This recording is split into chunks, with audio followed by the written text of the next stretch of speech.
ba sa tingin mo po itong posibleng impact nitong mga ganitong lumalabas sa survey dun sa pwedeng maging pagkilos ng mga senador natin dahil hindi pa nila sinisimulan yung trial hanggang ngayon?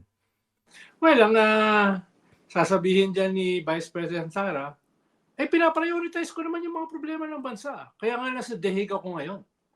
Kasama ko si Amy, kasama ko si Baste, no? Kaya ako nandun dahil ang priority ko ngayon ay bring Digong home. Yun yung pangangailangan ng bansa. Ibalik si Sabagay. Digong.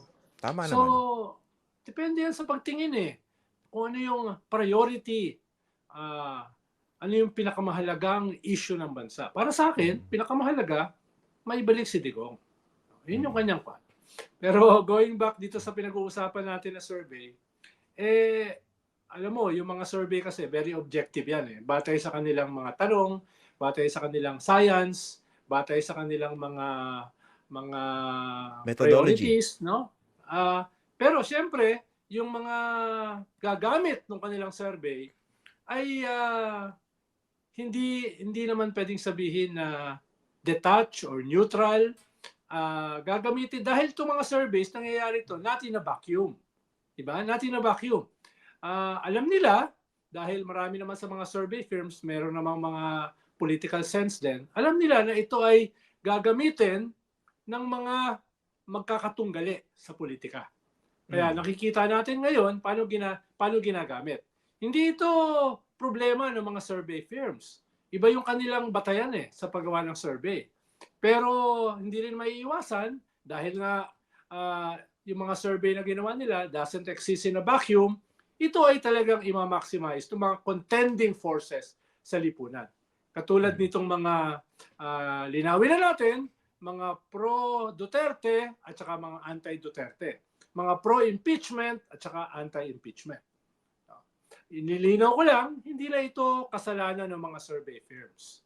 Teka lang, Senator. Pero aasahan nila na gagamitin yung resulta ng kanilang survey for or against mga political combatants.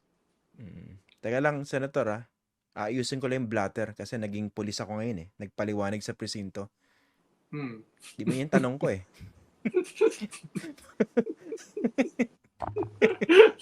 Inaayos ko na. Sabi mo nga kanina, inaayos mo lang yung predicate.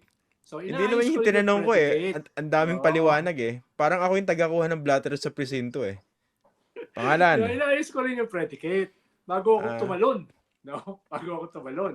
Ang gusto ko naman pag-usapan, napaka-basic Yung nagsabi, 88% ng mga Pilipino, base sa SWS survey, ang nagsabi, dapat i-address ng Vice Presidente yung impeachment charges, yung allegation ng korupsyon, at linawin o linisin ang kanyang pangalan.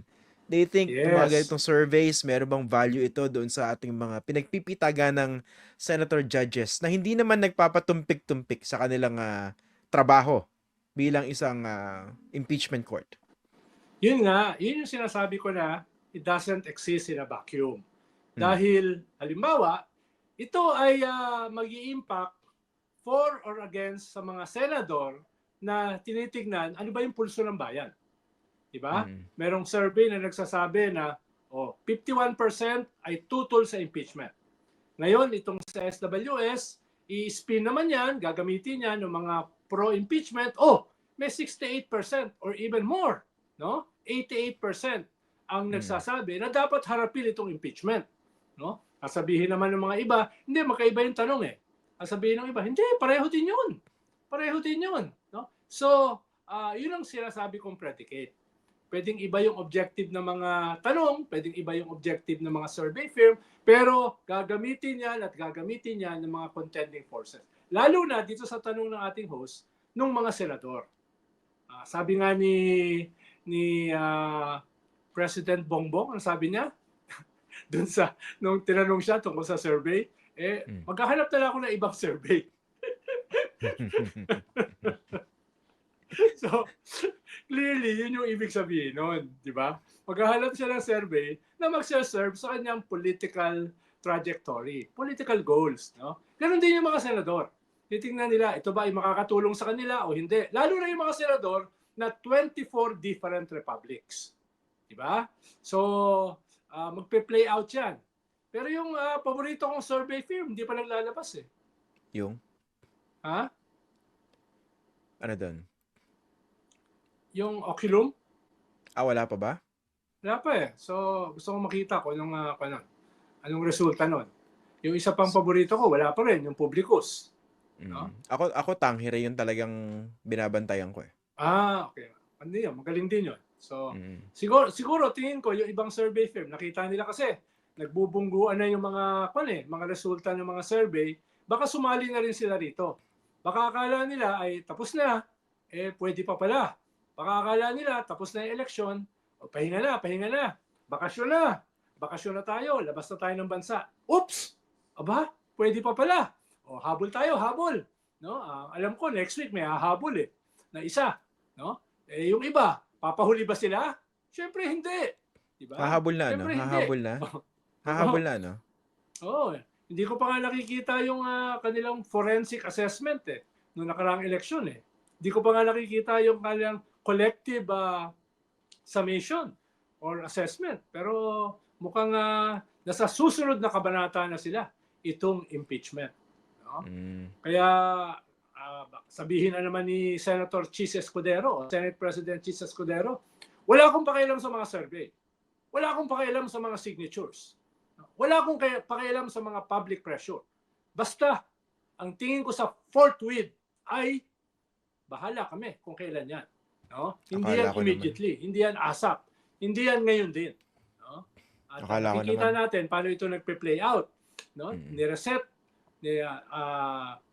Hindi tinuloy yung pag-convene ng Senate as a trial court. Diba? Tapos sabi nila, after election, magkukonvene. June 2. Ngayon, pinospone na naman. From June 2 to June 11. Hanggang June 30 na lang yung mga session ng Senate at saka House So, tingin ko ay inaayos na nila yung predicate. Ginamit na ng host yung salitang predicate.